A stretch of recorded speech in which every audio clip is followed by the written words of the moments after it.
Good evening, everyone, and welcome to Camppatton Family Compound. Uh, Tonight's topic for Friday night on the homestead, to get this going right here, is cooking in cast iron. And I got Tammy from Rebel Canners here with us, and she's Hello. also going live on her channel with this as well as Facebook. So welcome everybody from no matter where you're at, coming on in here. From everywhere. Yeah. All right, let me get over here to comments and see who all's in here right now. Looks like we got 12 people showing up on the up above here. But we got besides Tammy, we got Rick Thielen. I always mispronounce that. Walt Rogers, Chef Tech, Geeky Gardens is here. Phelan Clan. Oh, Phelan's actually making it from Scout Camp. He's up there working at Scout Camp. So he's probably upstairs in the office doing paperwork while he's listening. Tammy Harder is here. The links in the chat there, Mark. Yeah, the link is in the link. Yeah, the link is in the link, as they say over on Wide Family Farm. And Lewis is here. It's the Marshmallow Man. My lighting is bad. Sorry. Oh man, I've had for the last 5.5 hours, I've had 4 grandkids running around here. I had 2. Yeah. None of them are eating what they normally want to eat. And it's like, yeah, I mean, usually the oldest one, Eli, the one with autism, loves a slice of Munster cheese with mustard on both sides of the bread. I mean, both have, so basically it's a Munster cheese sandwich. Won't touch it right now. Usually eats 2 or 3 of those. The youngest one, who usually doesn't like it, snagged up the one I made for Eli. So at least that one didn't go to waste. Oh. We have been on not me, because I don't like this, but my sister and my son, I'm here at my sister's house. We have been on a ground bologna sandwich kick. I had to go buy a second ring of bologna so they can make another batch of ground bologna sandwiches. Never heard of ground bologna. Yeah, they take plain bologna and grind it up and mix it with mayonnaise and dill pickle relish or sweet pickle relish. Okay. I make it simpler. Mayonnaise on both sides, a big scoop of sweet pickle relish on one side, squirt a little mustard on the other side, grab 2 slices of bologna, throw it in between, slap it together, and have fun. Yeah. I think what's funny is I tricked the boys into trying it because they didn't want to try it. I cut it into eighths. I say, this is the way my mom used to make it for me when I was a little kid. Your mom made it? This is great. Then their dad, being the cheapskate he is, because I only use beef bologna, got the cheapest turkey and pork and chicken bologna. Yeah, exactly. And Danny stepped up 3 points in my on my favorite grandson scale, refused to eat it and said, this tastes like dog shit. Oops. Well, we are bologna snobs. In Michigan, we have this thing called Kogel's bologna. Mm-hmm. And it is the best of the best. And we had to go to 2 stores today to get Kogel's bologna because Walmart doesn't carry Kogel's here anymore. That's a tactical error on their part because sales will go because all they have is the stuff you just mentioned. So yeah, well, they the Walmarts here have my bologna has a first name. Yes. They have that one, and then they have Bar S, which actually the beef Bar S is about half the price of the Oscar Mayer. Mm-hmm. But the ingredients, look at the ingredients. Okay, about the 4th one down or something like that was some corn was Yep. corn syrup, but it doesn't have a bunch of other crap in it. And it's like, okay, get rid of this crap, but I get a little corn syrup. The boys are running around at 400 miles an hour anyway, so they're going to burn it off. And here's Mark. And can't hear you. Yeah. Yeah, because it's not even showing that you're muted, just showing, yeah. Uh-oh. I had to go out and come back in twice myself, so. Yeah. Suzanne Gallet is here. She's coming in on your side.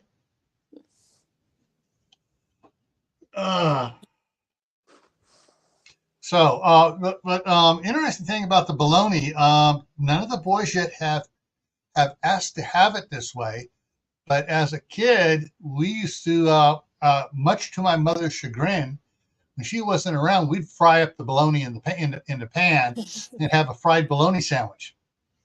My mom did that. And then my sons both did that,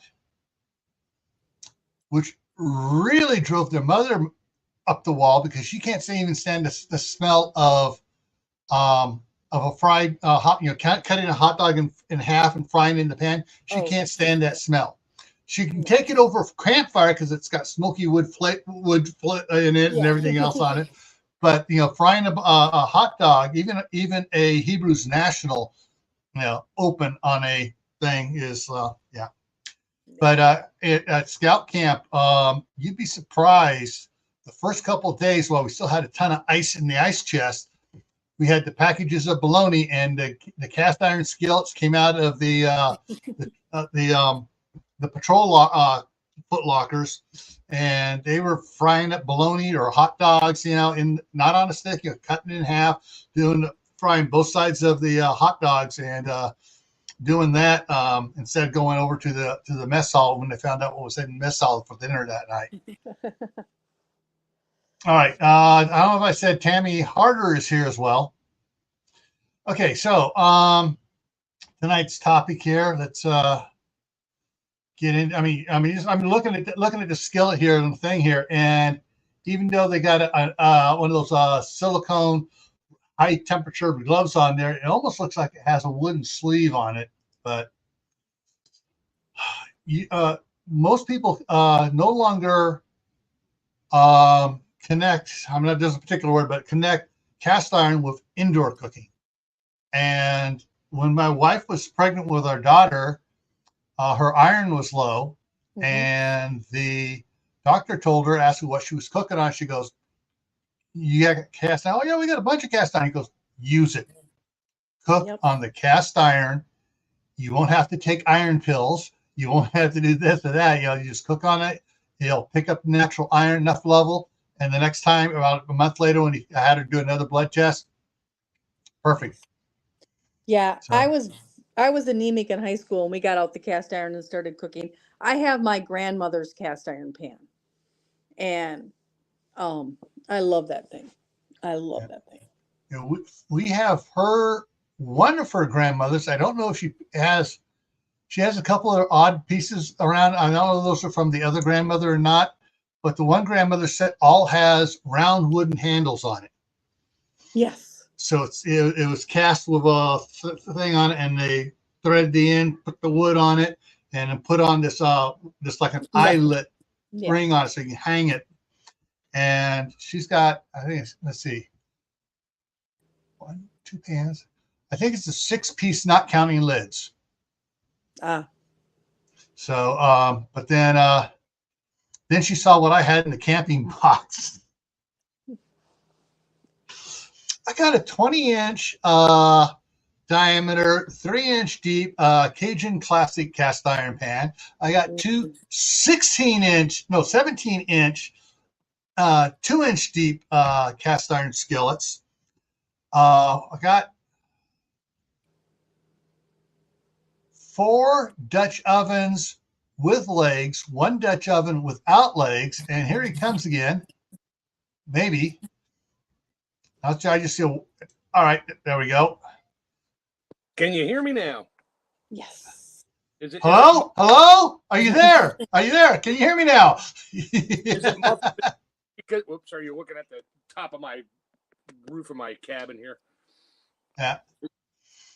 Yeah, little technological issues out here in Neverland, which not really Neverland. 2 iPads, a computer, and 2 iPhones. I can't get any of them to work. I had to resort to the old iPad. And we didn't have any solar storm stuff going on either. No, I'm just in a valley with really things. So there, let's see. And yeah, so and then I have a couple cast iron pots that were my grandmother's on my mom's side.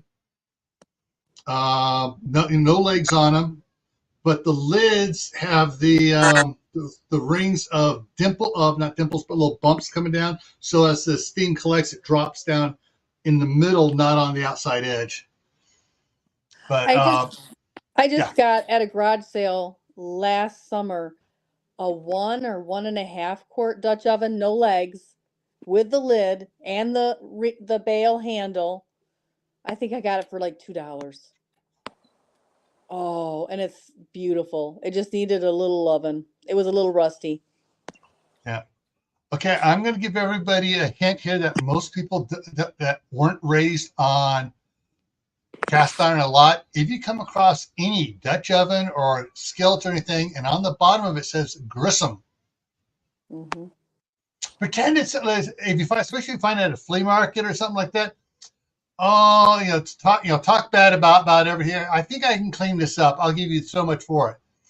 The Grissom is like the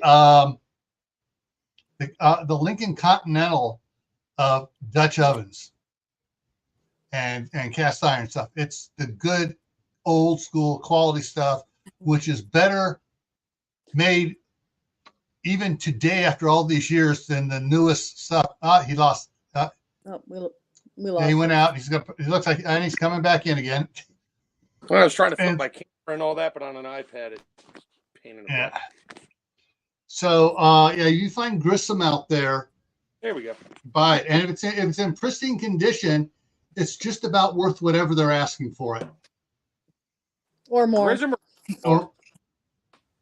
And so basically, the inside of it, without the seasoning on it, is smooth as a baby's bottom. When you season it, ain't nothing sticking to the inside of it.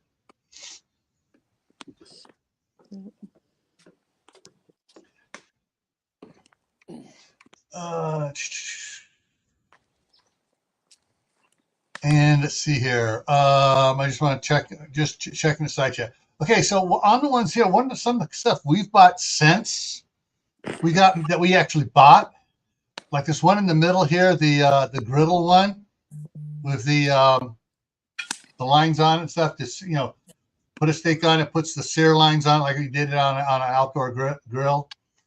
But we got one of those. We got several of the mold ones, the ones that are so you got, it looks like a corn cob for putting the cornbread in, or some of the other shaped ones. We got several ones, and we also have one. I always mispronounce it. Pinocchio. Oh, sorry about that. It's a German pancake one. You pour the stuff in there, and it starts cooking, and you take out like a toothpick and you flip it over inside the little dimples of it, and it's hollow. When you take it out, you can pop the end open, and you put jam and stuff in it and eat those. Yes, that's a German one. And my wife saw one of those, and she snagged it. And she used it when the kids were little. She used to cook it in a whole bunch. But as they got older, she told them, you guys can learn to cook in this too. But none of them wanted to take care of the cast iron. Now my youngest one, he is turning into a cast iron fanatic and care and everything else. He's watching all the videos from the International Dutch Oven Society for caring with the Dutch oven, how to season it, how to clean rusty ones and restore them. So, all right, let's go on to I'm a purist. I always season mine with lard. Yeah. He's done a couple with tallow. because he didn't have lard. I personally, we can't tell the difference. Yeah, that's still good. I've Yeah. used coconut oil in a pinch. All right, let's see what we got here coming up here. Oh, I want that setup. It's like mine in the summer. Yeah. If you're watching this on a phone or a tablet, you're missing out on this. You'll almost need to replay this at the timestamp of 21 minutes or 22 minutes to catch this picture here. This is a setup I would love to have, and I love all the different, all these hooks up here of different lengths and stuff, or how far you want it away from the flames and everything. And I have those. They're not too bad if you're like hanging a Dutch oven. I love the coffee pot, the thing that slides around for the coffee pot. I have one of those. We keep that on there all the time with water in it so that we can always do dishes, we can always make coffee, we can always make tea. So when I cook at the camp in the summer, I have a setup just about like this, except it's a fire ring, not a pan. Yeah. And it's got the different hook sizes I can move over. I can raise and lower. I've got two of the big ones that slide in to put hamburgers and hot dogs on, or steaks or whatever. And then the coffee pot one on the other side like that. And I can raise and lower those. And that's really nice. But you can't do it while you've got stuff on it. You have to do it before you cook it. One of the ones I saw at a campground, it was a down by Lompoc, California, down by Santa Barbara down there. At the not Motel 6 is one of the, like, I think it was the Best Western or something, but they had several cook spots around the motel.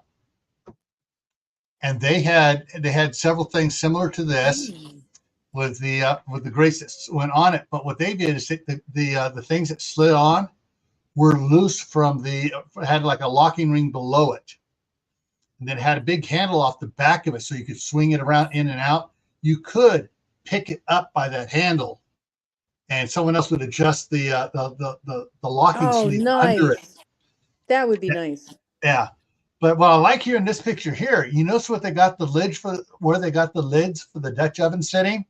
Right down over the fires. And see, I always take mine and swing it out when I'm not using it, so that I can use it as a top surface, like a prep surface. But I know what they're doing with the lids, doing it this way. Getting them ready to bake in them. Hot. Yep. And when they put it back on the Dutch oven, it's already radiating the heat. Yep. So, all right. So yeah, this is some outdoor stuff. Really good. Oh, the other thing, down on the bottom right here, that looks like I'm guessing that's about 1.5 gallons, maybe a 2-gallon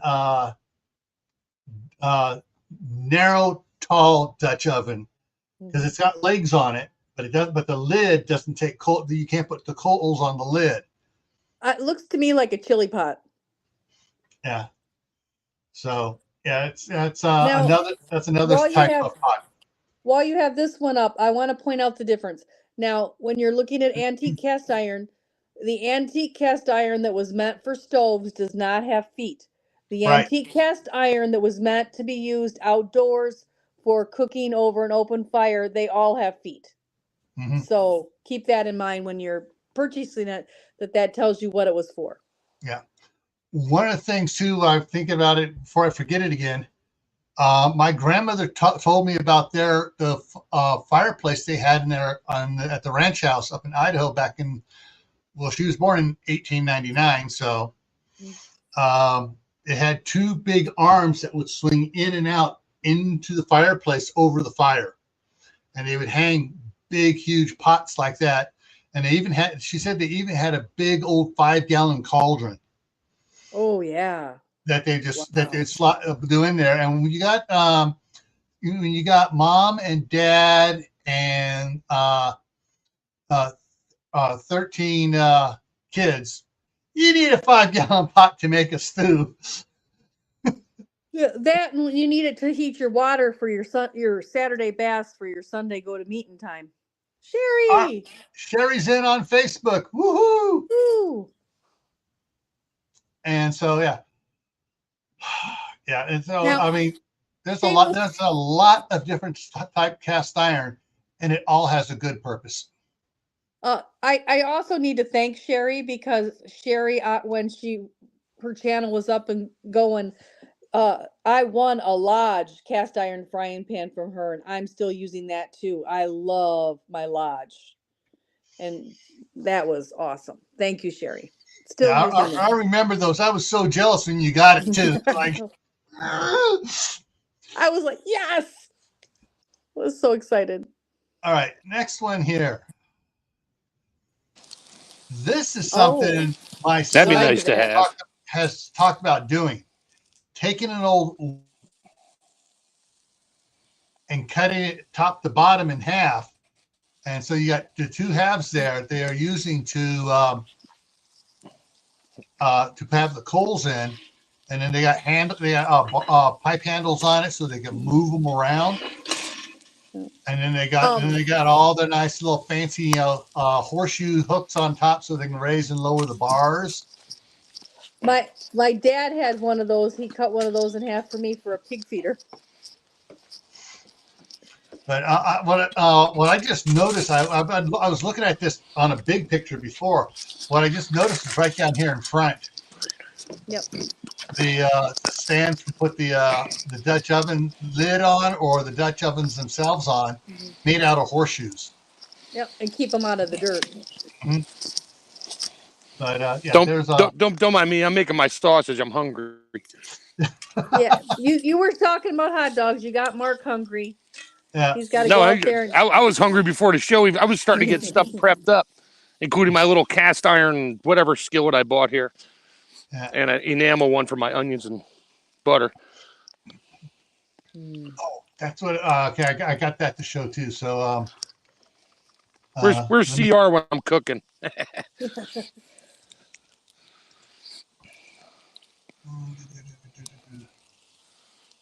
And I can't see any comments, so because it's an old iPad.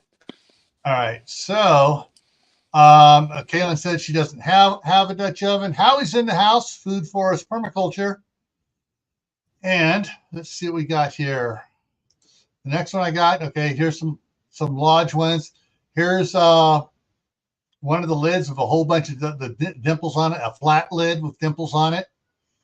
And then here's the cornbread mold.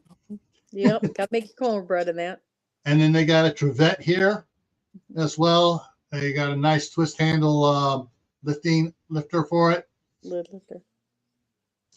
So there is a lot of good cast iron around, different things you can get, different type sets and stuff. And okay, now I'm switching it. I'm switching it off of cast iron. Why I'm switching is I can't find. I spent an hour and a half today looking on the web trying to find the photo of the griddle we made at Mountain Cascade Construction. And basically, we had what's called a street plate. When they do work in the street, they put those big 1-inch thick steel plates over it, the hole, so they can go the next day. They can pull it off. Okay. Well, we don't know how it happened, but one cracked.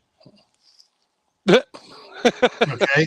Must have been a Tesla. Don't know how it happened. We don't know how it happened. The ditch didn't cave in, but somehow one of them cracked.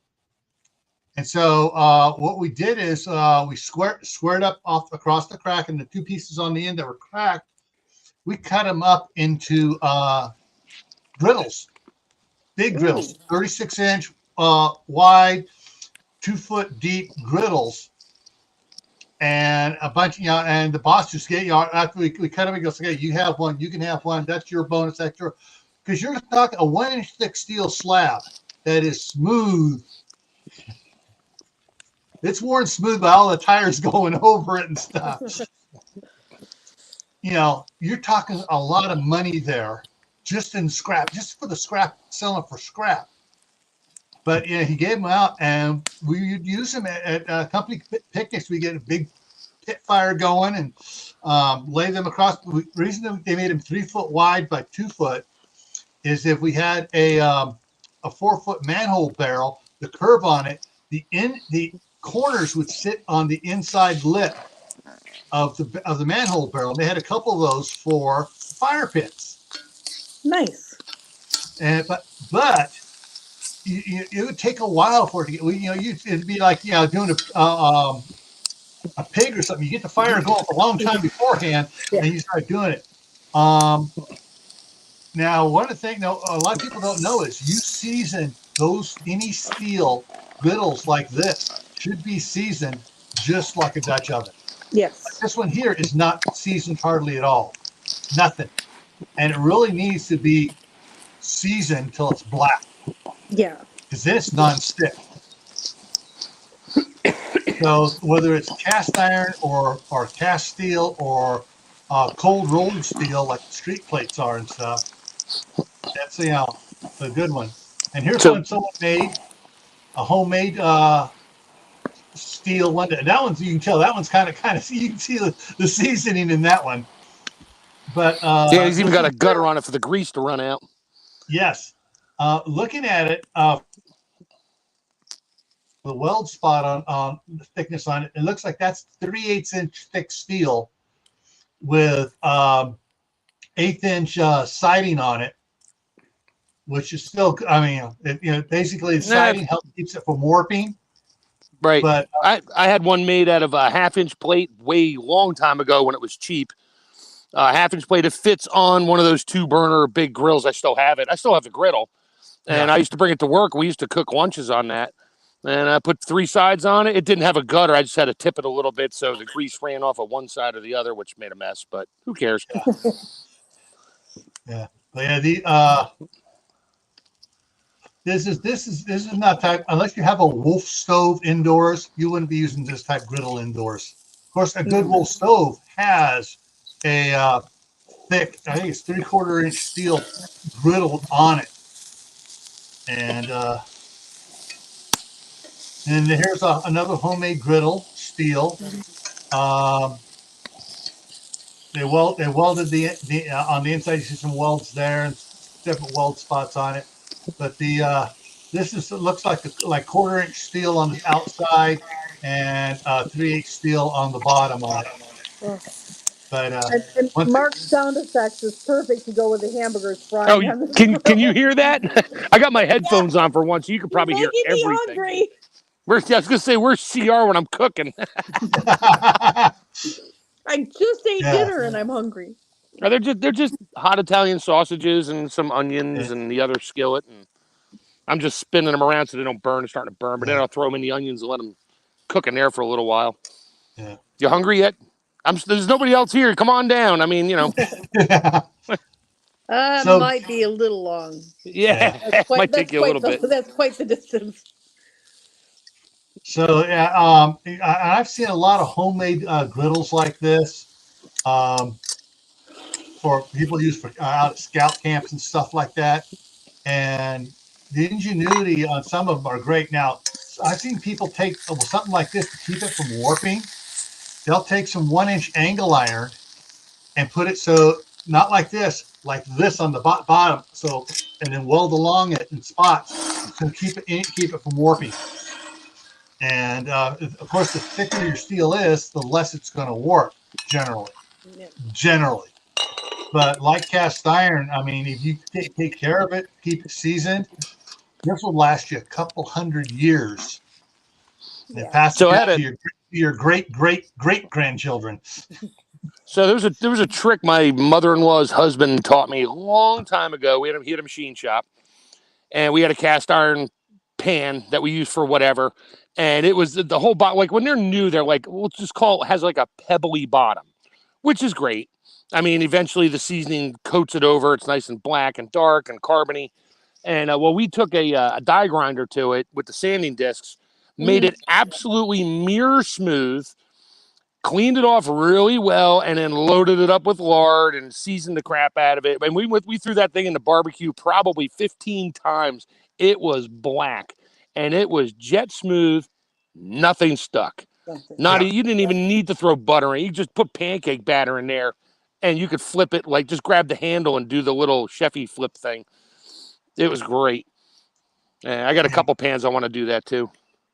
My father did that with stainless on top on an incinerator we used to have. Yeah. Nice. Rick says he's making hamburgers for lunch. Hamburgers up there cooking. Not fair to cook in front of us. Now, what I am partial. I will admit, I am very partial to Wolf stoves. I grew up from the time I was actually before I was born. My mom was cooking on a Wolf stove for my grandfather's rental equipment and catering company, and they had two of the how many burn? One was all griddle, and I swear that sucker was 3 feet wide. Yeah, probably. Maybe and the other one was probably six or eight burners on the other one. And the other one had more than that. I don't think Wolf makes them anymore.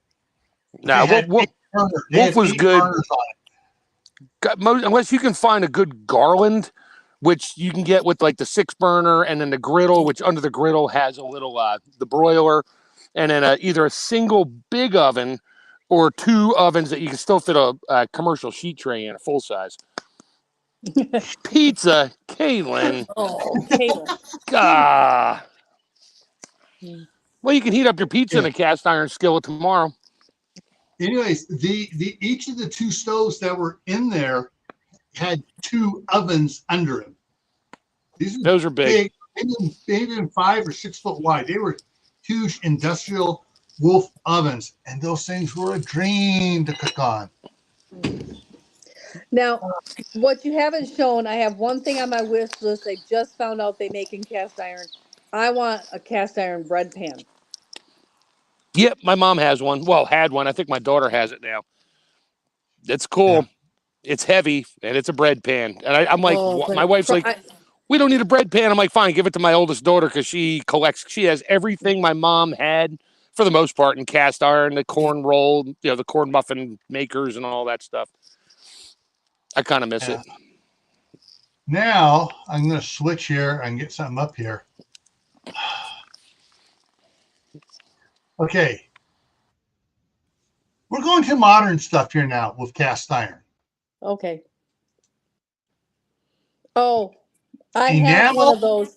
Ceramic or porcelain. They have some vintage ones as well. These are vintage clad cookware. That's mine. But there we go. Yeah, I have the bigger one back, the red one there. It's red too, and I love it.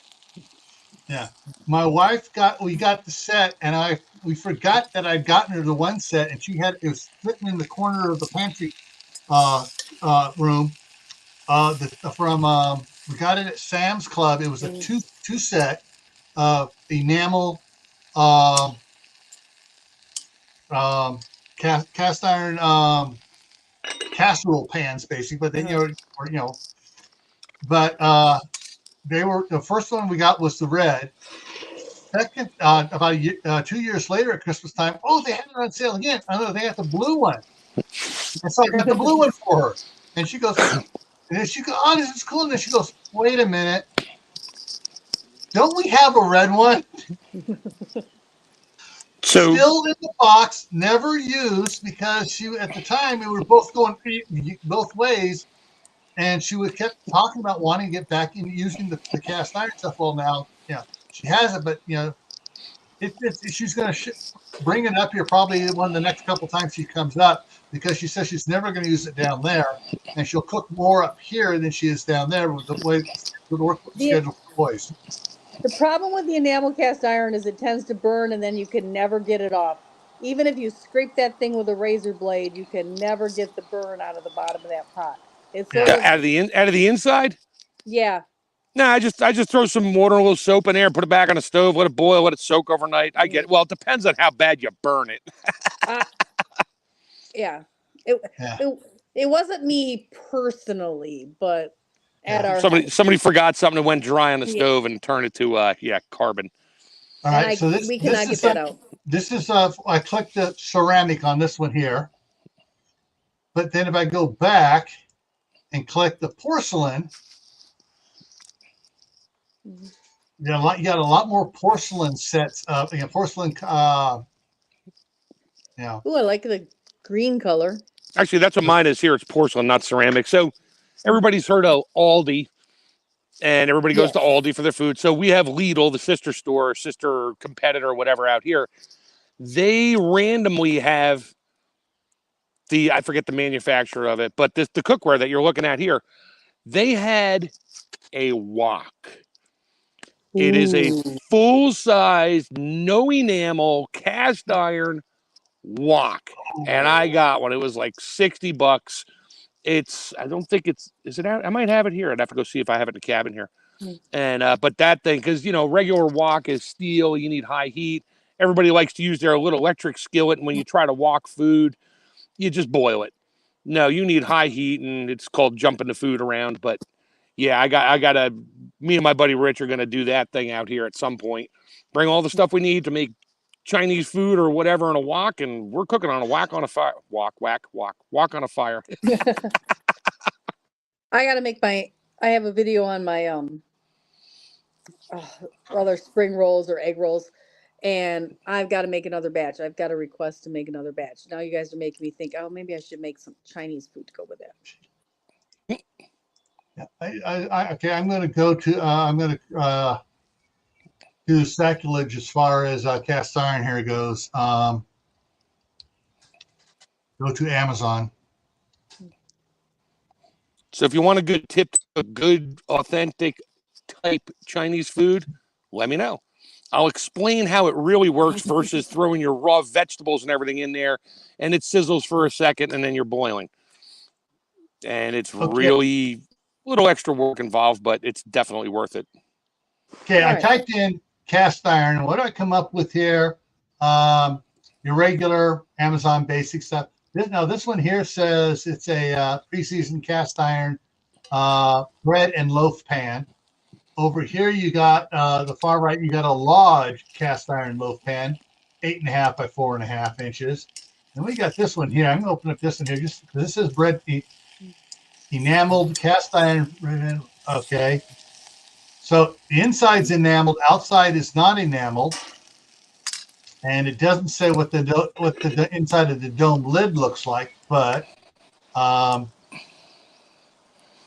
that's for like sourdough loaves, like San Francisco sourdough. So rounded.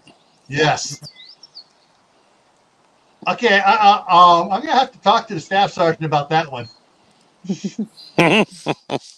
Add to list. Baking. Where'd baking go? There's baking. Boom. There we go. Added it to baking.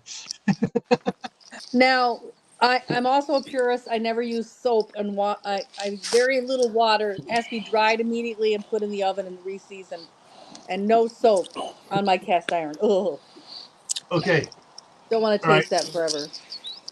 All right. Here's a Camp Chef one on the left. I wasn't showing that, was I? No. All right. No. Okay. Let me go back. Okay. So there's the loaf pan here. Yeah, with the sourdough loaf pan. So that's enamel inside. I go back here, go up one. Okay, so you got the tin, cast iron, tin, cast iron, Lodge cast iron. Yeah, the Lodge. Ooh, the a Lodge two-piece is the one Lodge. on mine. Yeah, I like the one with the lid on it because you can make a Pullman loaf in there. That's really cool. Yeah. So you got the cast iron cuisine land. What do you want to call it? Yeah. Made in China, I bet. Quizzy land. Yeah, whatever. Yeah, like Cuisinart, yeah. But so that's a little bit different shape on that one there, but it says cast iron. And looking at that lid, and looking at the sides here, definitely needs to be worked with the die grinder and the very Yeah, separate. sanding disc. No, it's not sanding paper. It's not sanding paper. It's what we use on the engine blocks on the heads when we want to smooth it off. Oh, the hone. Hone. Yeah. It's that like it's like the green scrubby stuff on the back of the sponge. Only this is industrial strength stuff doing steel with. Scotch Brite. Yeah. But yeah, so there's that one. There's that one. Go back here to this one here. Here's a enamel outside and in one for a domed French bread. But this one here, oh, look at that one there. So there's your I like that one. 2.5 quart. That's a good size loaf. Yeah, it says pre-seasoned. Has the handles on the ends. Make one hell of a meatloaf in there. Or a scrapple. That's a scrapple pan where you take your cornmeal and your sausage and you make scrapple, and then you can. Or you can make a home fry pie or cake.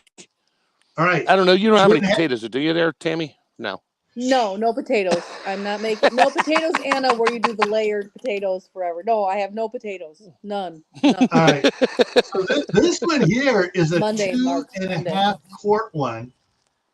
This is the 5.8 quart, almost 2 gallons. That's a roasting pan then. Yeah, that's you're doing it. You can do a whole duck in there. Yeah. Not even a chicken, a duck, maybe a small turkey.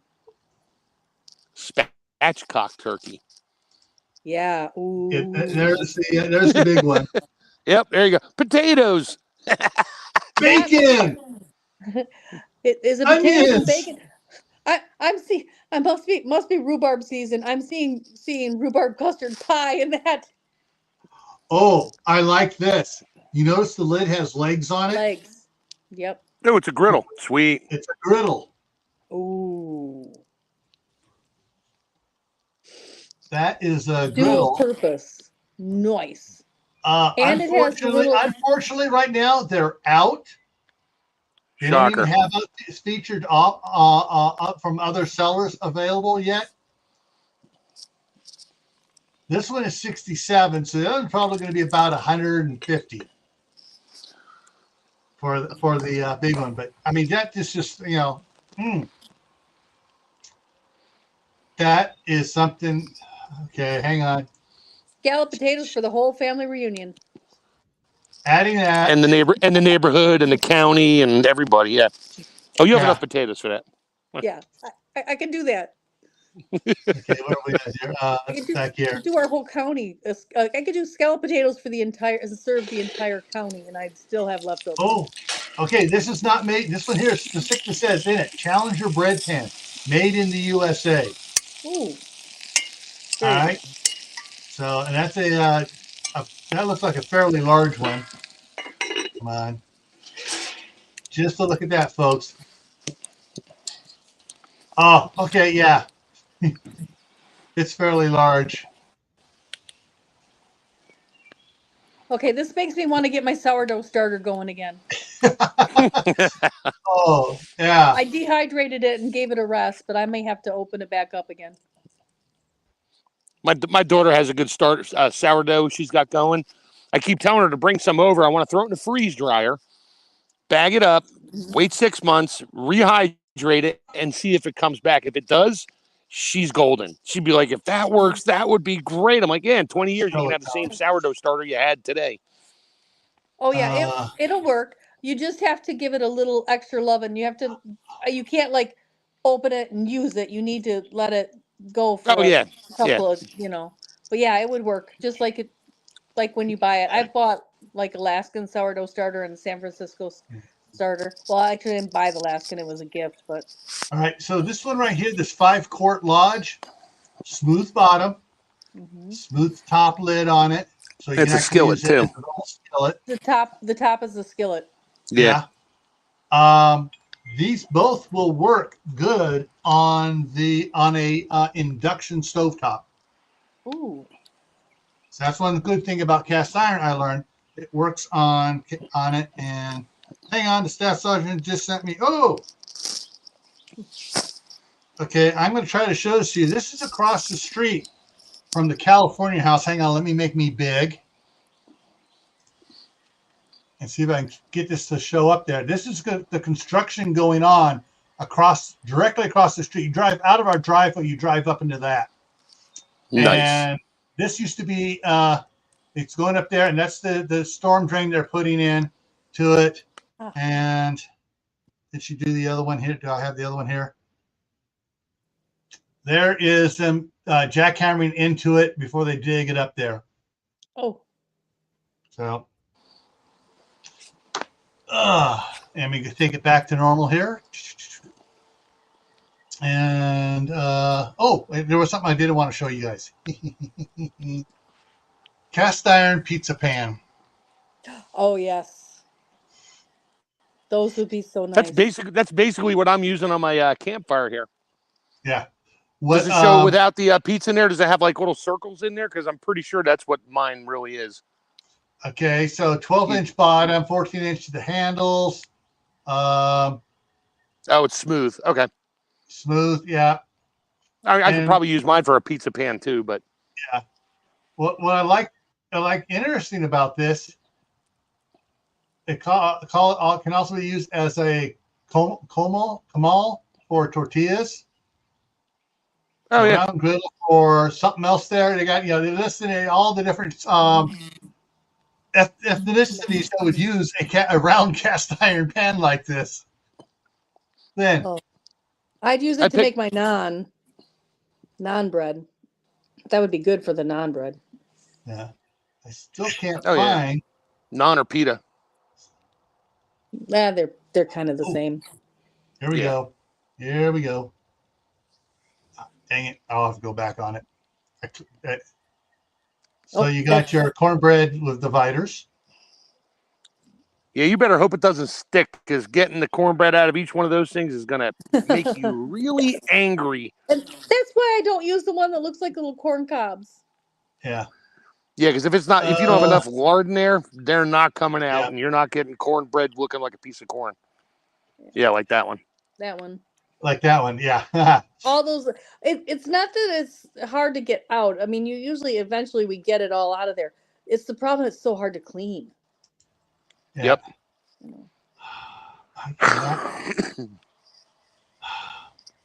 I picked up one of my customers who was going out of business, and he had a lot of weird things around, and I saw this. He had the flat, like the bacon flattener or the burger flattener, cast iron, Griswold. He had no idea. I was like, "What are you doing with that?" He's like, "Oh, you want it?" Because I was helping him. He's like, "You want it?" I'm like, "Sure." It's like 6x8. It's huge, and it has a doesn't have a wooden handle. It has a cast iron handle on it. I was like, and it's got it probably has about 100 years of seasoning on it. It needs to be stripped and redone because it's pretty nasty looking. I love the chain mail for cleaning it though. Yeah, I like. Here's your one chain mail. Here's the other one. I like the one with the handles. And then you just pick up those stainless scrubbies. Yeah. You just pick up those stainless scrubbies. We always got the SOS that didn't have the stuff in the inside. There's your my mom used to get so angry at me when I cleaned her cast iron with an SOS pad with the soap. I was little. What did I know? Yeah. It's dirty. I got to clean it. I cleaned one of them down to the bare metal. She about lost her mind because that thing had been seasoned probably for 50 years. Oh. She was not happy. I was little. What are you going to do? She's like, do the dishes. I'm like, okay. She didn't tell me what to do with the cast iron. I didn't know. I'm like, it's dirty. So I cleaned it. I probably spent an hour and a half on it. I'm like, it's clean. Ah! I'm going to cry. I would cry. Well, I'm sure she did. I got to find this other one here for you guys.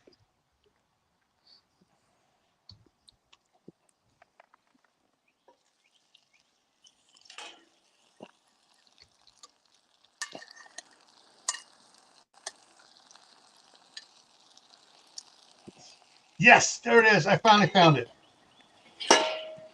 Apple skeever. Apple skeever. So let me go back over here. A That what? is- hang on. It's a Maybe I'll special just show German it here. pan. There we go. This is an apple skeever. That's the bottom. That's the top. You put your dough in there, and you cook one side. You flip it over and cook the other side. And these are hollow. Oh, yeah, And yeah, yeah. you use like a Danish pancake ball griddle. So the other thing for it. But then you put the Put cream you puff open stuff in it there. up and you put your for your syrup in there, or you put strawberry jam or apricot jam inside, and then you a little powdered sugar on it. Yes. And your Zeppeli. blood, That's it. your blood, It's a your blood Zeppeli. sugar goes into orbit. But yeah, these are my wife has one of these, and no one right now. I mean, she was going to try to get one time she tried to get the kids to do it, but they didn't want to do it. So I said, I'll do it. She goes, no. But I know how to cook it. No. So that's the other one there, and that's and that, guys, if you want a interesting cast iron for doing a pancake alternative in the mornings and stuff, this is the one to get. $20. You do 7 at a time, and they're just and there are probably all sorts of recipes for it. But apple skeever is the one thing for it. It has another one begins with an F on Finoki or something like that. But yeah. Oh, those look good. There is so much cast iron is so much better for you. The number one health benefit of cast iron, it's not giving off all these chemicals from these commercially petroleum nonstick surfaces. You mean No, you you get don't iron eat out of it. Teflon? You don't eat Teflon when you're cooking cast iron? But that nonstick coating helps me go poop in the morning. It makes it not stick. Sorry, I had to go there. Conversation always turns to crap. I know. Yeah, we've got to get him over on one of Courtney's evening lives when the Poop Troop is in action over there. Her members is called the Poop Troop. Yeah. And the jokes go poop. Yeah. Oh, I'd have a blast with that one. Oh yeah. You'd have a blast with the theme song of it. If you look on YouTube, look up Everybody Poops song. Everybody poops. Yes. The president, the general and all his army and too. Everybody poops. Yeah, it's absolutely hilarious. It is. All right. Oh, we're hitting the time here. So everyone in side chat, hopefully gave you some ideas of different types of Dutch oven. I look here. I see Tammy Harder's comment. Let's run Dutch oven. I see Dutch oven. I go start going Dutch oven now. Cast iron and options for different cast iron to use. And if you get hold of some big pieces of steel, makes a great griddle, but you season it just like cast iron. And yeah, so I mean, cast iron is so much healthier for you. And the best thing about it, even the smooth bottom ones like this one right here, you can still cook outside on a fire with it. Yes. Yeah. And if you need to, you get yourself a couple pieces of pipe and you lay it across there and put it right on top of the pipe with the coals under it, so it gives it the lift off of it, so you don't have little hot spots. And remember, you cook over coals, not over flames. Yes. Unless you're really hungry like I was, in which case there's still flames going, but you got the heat anyway, because I don't care. I'm starving to death here. But you pull it to the side of that. You don't cook it right. Well, I had to, because it was starting to burn my enamel. And I don't want to have to clean that. We actually have. That reminds me. Mm-hmm. I'm sorry, Gil. Before I forget, always coat the bottom of your pan if you're doing it over an open flame with your, that's the only place the dish soap goes. Coat it with a skim coat of dish soap, and then it makes cleanup easy. Yeah. It's the outside of the pan. Nobody eats off the outside of the pan, so you know. But it has to look pretty. Yeah. Hanging in a row on my shelf with all my Yeah. cast iron. Okay, sorry. At one of the scout camps, Chewaniki, at Chewaniki Scout Camp, we took my big 20-inch, 3-inch deep skillet up there because down there they had one night where the scoutmasters and the adult leaders were encouraged to cook in their own camp, where they had the scouts over at the mess hall. And generally, you could also make arrangements to buy steaks from the at cost from the mess hall and cook it yourself. So one of our guys, he goes, "I'll be back in an hour and a half." He knew a farmer up there that had a lot of beef that he sold, and went over and got some filet mignon cuts from him. And we did that in the cast iron skillet. And he did the cooking. He goes, "I'll cook this." He came back with all these two or three different types of onions, fresh. He was doing the garlic press right onto the pan. Yes, and just and a pound of butter went in there. And you can't see it. That's man. Getting a little dark out. But yeah, it's getting dark here because it's getting late. But that's my sausage and on a baguette. Yeah. Yeah. Where's CR? Cast iron is it's all right. It is the ultimate cookware. Mm-hmm. It doesn't matter whether you have a nice fancy electric range or a gas range or a backyard barbecue pit. It's good for anything. I find it interesting that up until 1969, 70, 68, everybody used cast iron and steel or stainless steel, Revere ware stainless. I have all my Revere. I love it. It's stainless. And then we went back to, let's look at this new chemical that makes it nonstick. And now we got 400 new chemicals later, and we're all going back to cast iron again. Imagine that. Yeah. Yeah. I mean, when I was in the early 1960s, my grandmother had two, was it wherever? Shoot. Aluminum pots, thick aluminum pots. Yep. That's what she did the blackberry jam in. And also that's what she did the chicken and dumplings in. She had the shorter, wider one. She did chicken and dumplings in that. All right, folks, we're hitting the time here, but I want to point this out. Tomorrow night special on Gray Man Prepping. The topic is Prepper Garden. Howie from Food Forest Permaculture is coming up, and we're going to be talking about it's gardening, but we're talking about prepper gardening as far as what is a prepper garden, why is it different than a regular garden, and if you didn't catch Howie's video today of Food Forest Permaculture, where he was out in common areas, city-owned or areas, planting fig trees, guerrilla gardening.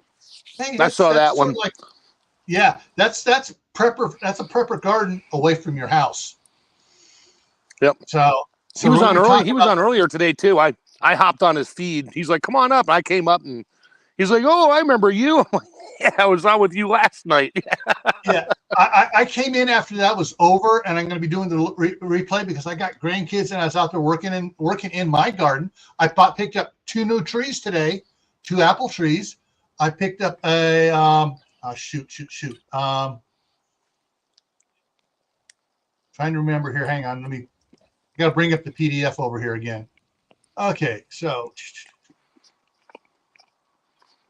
this is cool. If anybody wants this, cancel. This is from Town and Country Gardens here. Fruit trees for East Idaho, zone 5. But yeah, whatever. Hardiness and everything else. But where's my apples? Apples. I got I should have gotten the Sweet 16. They got Sweet. I may be going back there tomorrow and getting the Sweet 16, Zone 3. But I got the Zestar Zone 3, and I got the Honeycrisp Zone 4. So I got them both in semi-dwarf. Cool. So for that, so I may go back and get that Sweet 16. Cooking, dessert, storage. Yeah, I may go back and get that Sweet 16 tomorrow. Oh, there's another $116. These are in. How do they make them semi-dwarf? Do they dump some of that? They dump some of that cormaquat chloride on there to make them dwarf? Just kidding. I'm gonna bring that up a lot every time you bring up a dwarf tree. It's the rootstock. It's the rootstock.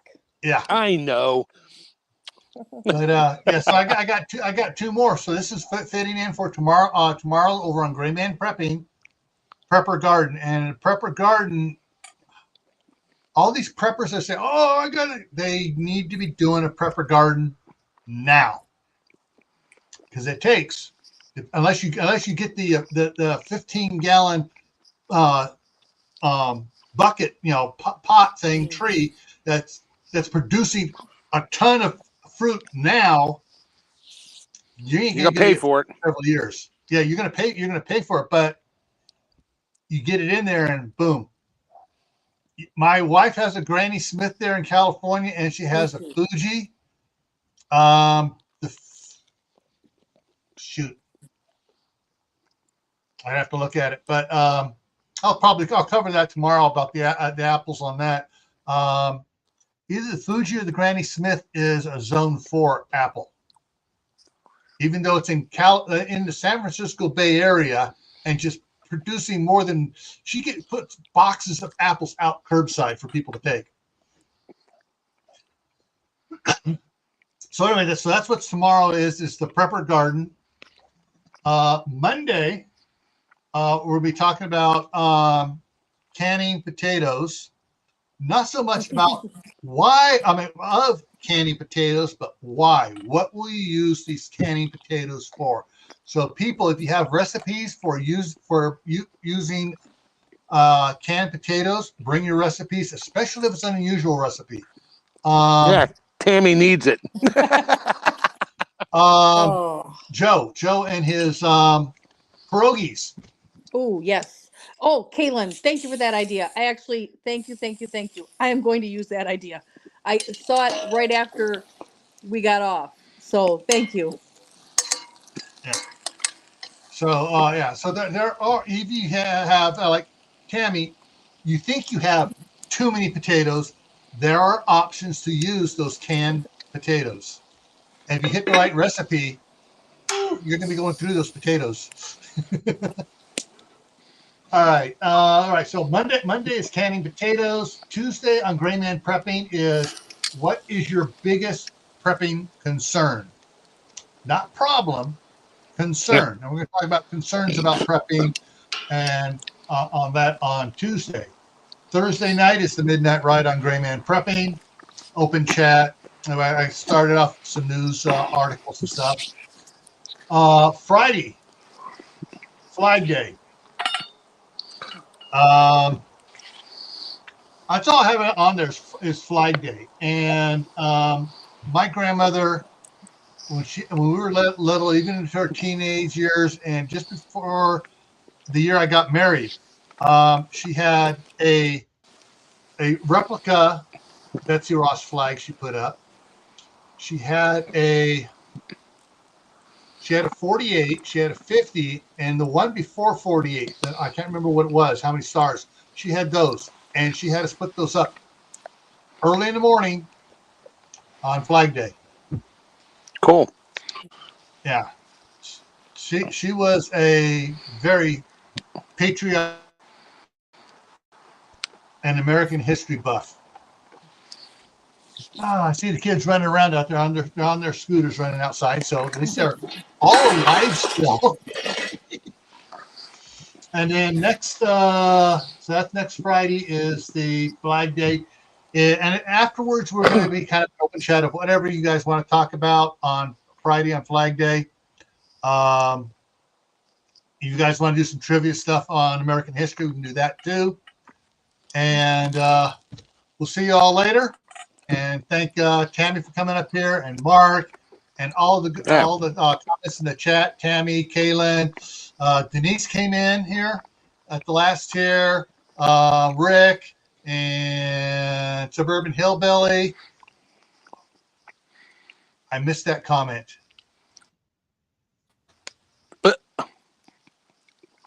Ooh. Yeah. Mm. $25. Ooh. Oh, it has a blemish in it. Hopefully it doesn't have a crack in it. Oh, where is the Lodge Outlet store? Where is the store? I must know. Yeah, Suburban, are you still here? Where is this an online? You're talking about the online outlet store, or is it a physical outlet store? I think it's a physical outlet store for it. Where is Lodge located? I forget. Pennsylvania. I'm not sure. For some reason that pops I'll into my find out, head. Tammy. All right, let me know. Let me know. I got you. Yeah. Anyways, if you have something that's cracked, you go to an old school welder, not one that's going to use arc on it, one that's going to use acetylene gas. You can do it. They can patch a crack. Basically, they'll drill right at the very edge of the crack. You just drill out like a little bitty hole, and that stops the crack from going anywhere else. And then they heat the whole pan up. Or if it's like I had an exhaust manifold drill fixed. press with the plate that everything sat on. It had a crack in it, and basically you heat the whole thing up, and then you grind just a slight into the crack in a little bit. Brazing rod repairs cast iron. Yeah. Oh, good to know. I did not know that. Yeah. You got to find the right guy to do it, though. You need to find a guy that's in his 60s or 70s to do it. I'm only 59, so sorry, Tammy. I'm just kidding. I'm growing my own welder. Thank you. He's 20. There you go. And I'm making sure he gets all these skills. So I'll pass that on to my son. Yeah. Yeah, tell him he needs to learn how to ask his instructor how to weld cast iron. Most of them are going to say, you can't weld cast iron. Yeah. And there's your answer. My shop teacher in high school taught me to do it, and I repaired several cast iron things for myself. And then the rest of my senior year, everybody else was bringing in projects for me to work on in school because he turned me loose in the shop. I had metal shop 7 periods a day, my second half of my senior year. Nice. So yeah, I learned a lot of stuff. I cast aluminum and stuff like that, but cast iron, you can weld cast iron. They do have TIG welders. I still don't like TIG welders for cast iron. I like TIG welders for aluminum, but not cast iron. But yeah, you can do a lot of stuff. Hey, Glenn's here. How to garden. All right. So there's a lot, I probably didn't get to half the type pans out there in cast iron. And if you have a flea market nearby you, or a farmer's market, you're better off finding like estate sale. You want to find good old cast iron, cheap. Yeah. Estate sales, garage sales. Unfortunately, it's the people selling the stuff that have no idea what they have. You go to a pawn shop, or you go to a flea market, not a flea market, even the flea markets, they know what they got. They might. So check around, get all the cast iron you can. It's great to have, and it's healthy for you. Yes. All right, everyone. We'll see you hopefully tomorrow night over on Gray Man Prepping for what is a prepper garden. See you around. Sweet. Have a good night.